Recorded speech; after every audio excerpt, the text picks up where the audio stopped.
O fresh na fresh mga kawander. Kahit yung black meat kasi unhealthy yon. Ito healthy ito mga kawander. Healthy. Ano yan?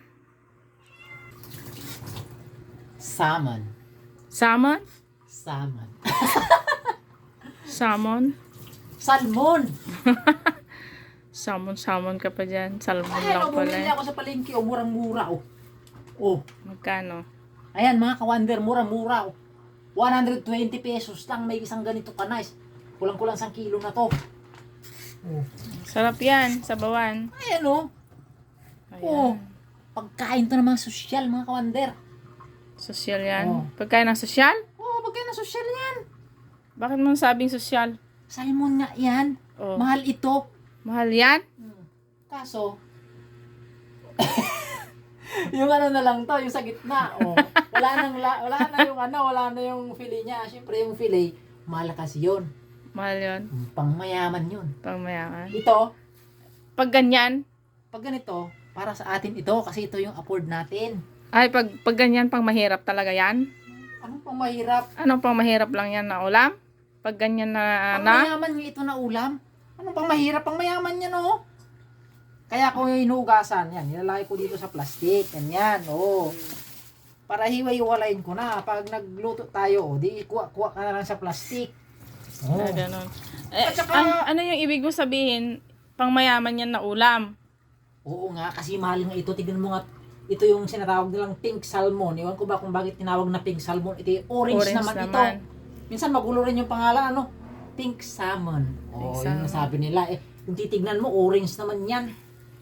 Pero bakit sabi mong pang mahirap yung ganyang ulam na yan?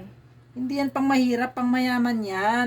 Kaso, ito kasi, hindi na yan binibinta sa palengke. Sa market, Oh. sa mga mall. Kasi Palengke na lang yan. Kasi nga yan yung pinagkuhanan ng pinagkuhanan yan ng laman. Oh. O siyempre, buto yan, pero may mga laman pa rin sa gitna. Yan, masarap kaya isigang yan. Oo. Oh. Paborito ni MK yan. Hindi nga kami nakakatikim ng ganito nung bata kami. Meron palang nabibili ng ganito sa palengke. Eh alam mo na walang namang ganyan sa atin sa probinsya.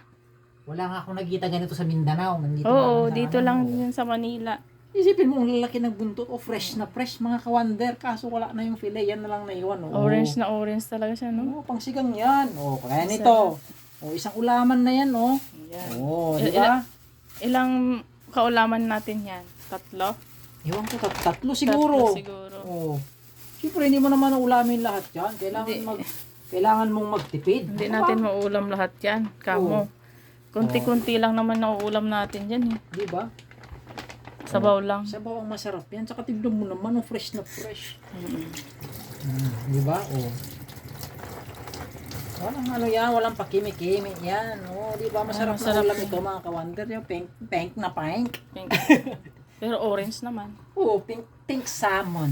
Oh, di ba? Alam mo magkano yan sa sa mga restaurant? Ang mahal kaya niyan.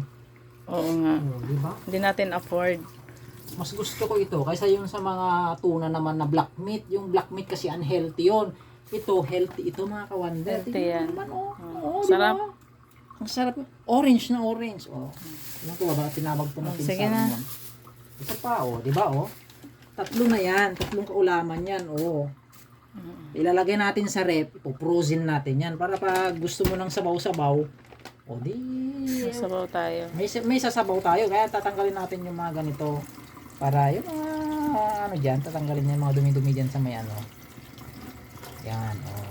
Diba? Hindi yan dumi. Ano yan yung ugat? Ugat-ugat niya. Siyempre may Oh, ano yun, may something na ano yun. Kaya tanggalin mo yun Oh, para malansa. malansa yun. Mm. O, diba? Minsan, ulo. Kaso pag yung ulo kasi, ano, Maano doon yun? Mataba. matinik. Tapos kunti lang yung laman. Ito Taba. talaga, malaman talaga ito. Kasi ito mo malaman, oh. Oh, sige na. Masarap yan, buto-buto. Oh. May 3 tayong lutuan. Ito, bukas. Sunod na araw. Oh. Meron pa tayong sa sunod na araw ulit. Diba? Ganyan ang magtipid ng ulam. Mga Mag-budget. kawander. Ganyan mag-budget. Kailangan natin magtipid. Kasi, ay ba't na? Oo, kailangan magtipid-tipid mga kawander. Kasi mahal na ngayon ang Ang bilihin. bilihin. O, tapos lalagay natin sa plastic, lalagay natin sa freezer, ipupurusin natin. Kasi malinis naman na yan. Malinis na ito, o ready to cook na ito mga kawander. O, ito mo ito. O, diba? Fresh na fresh yan. Ready to cook na yan. O, tapos, lagay natin sa ano, munting freezer natin, di ba? Sa cute na freezer. Ang laman lang ito is yellow. Diyan na muna yan. Tapos ng yellow dito. I-arrange ko na lang yan. Diyan na yan, oh. Di ba? Ganun lang magtipid mga kawander. Sa halagang 120, ulam ng 3 araw. Mura na, healthy pa. Healthy pa. Oh, yan yung mga practical na tips. Di ba? Alright. Bye-bye.